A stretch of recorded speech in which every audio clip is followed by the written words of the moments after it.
دنیا میں بہت سارے گولز ہم آلریڈی سیٹ کرتے ہیں. اسٹوڈنٹ جو ہے وہ اپنے امتحان کا گول سیٹ کرتا ہے, اس کو پاس کرنا ہے, بعض اوقات تو پھر اس میں کون سا گریڈ لانا ہے. کاروباری بندہ جو ہے وہ اپنے کاروبار کے گول سیٹ کرتا ہے کہ یہ مال ان دنوں میں خرید لوں گا تو پھر اتنے دنوں میں تیار ہوگا تو تب جا کے وہاں سیل ہوگا. ہر نارملی نیچرلی دیکھیں تو بہت سارے گولز ہم یا تو انٹینشنلی سیٹ کر ہی رہے ہوتے ہیں.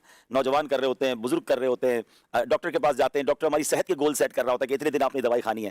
تو یہ تو وہ مہینہ ہے کہ اتنی بڑی ہم پر مہربانی ہو گئی ہے کہ جیتے جی پھر رمضان مل گیا ہے. پچھلے رمضان میں کئی لوگ تھے جو ہمارے ساتھ تھے, وہ اب نہیں ہیں. ہمیں نہیں معلوم کہ ہم اگلے رمضان میں دنیا میں ہوں گے کہ نہیں. سب سے پہلا گول تو ہمارا یہ سیٹ ہونا چاہیے, ٹارگٹ یہ سیٹ ہونا چاہیے کہ اس رمضان کو ہم اپنی زندگی کا آخری رمضان سمجھ کے ہم یہ سمجھیں کہ ہم پر مرنے سے پہلے ایک مہربانی کر دی گئی ہے کہ ہمیں پھر رمضان دے دیا گیا. سرکار دو عالم علیہ السلام کی وہ حدیث پاک جس کا مضمون ہے کہ اگر میری امت کو معلوم ہوتا رمضان کیا ہے تو وہ تمنا کرتے کہ پورا سال ہی رمضان ہو. یہ ایک حدیث ہی رمضان کی امپورٹنس بیان کرنے کے لیے کافی ہے. سب سے پہلے تو ہمارا یقیناً جو مین ٹارگٹ ہو وہ یہ ہونا چاہیے کہ میں نے روزے ایٹ اینی کاسٹ پورے رکھنے ہیں. روزے کے بغیر تو پاسبل ہی نہیں ہے نا, کیسے رمضان گزر جائے گا. مسلمان کو رمضان ملا اور وہ روزے نہ رکھے, وہ تو انتظار کرے پورا سال روزہ رکھنے کے. تو یہ گول ہونا چاہیے. پھر جو وہ عبادتیں جو ہم رمضان کے علاوہ کبھی اور نہیں کر سکتے, تراویح سبحان اللہ, یہ وہ رونق ہے, یہ وہ سجدے ہیں, یہ وہ سنت موقدہ ہے کہ ہم پورا سال یہ عبادت نہیں کر پاتے. میں رمضان میں یہ موقع ملتا ہے تو ہم تراویح کے لیے اپنے آپ کو گول سیٹ کریں کہ میں نے کسی صورت تراویح نہیں چھوڑنی ہے. پھر اسی طرح اب سرکار دو عالم علیہ السلام کا رمضان دیکھ لینا.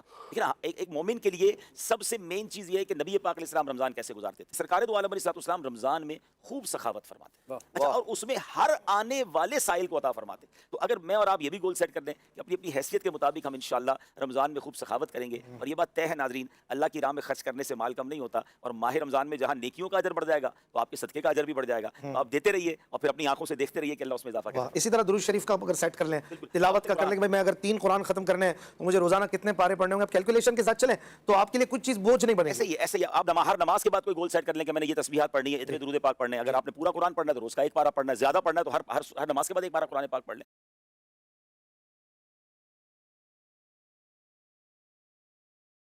اگر آپ کو ہماری ویڈیوز اچھی لگتی ہے تو ہمارے یوٹیوب چینل کوک ود کوثر کو سبسکرائب کرے اور لائک کمنٹس ضرور کرے اور اپنے فیملی اور فرینڈز کو شیئر ضرور کرے.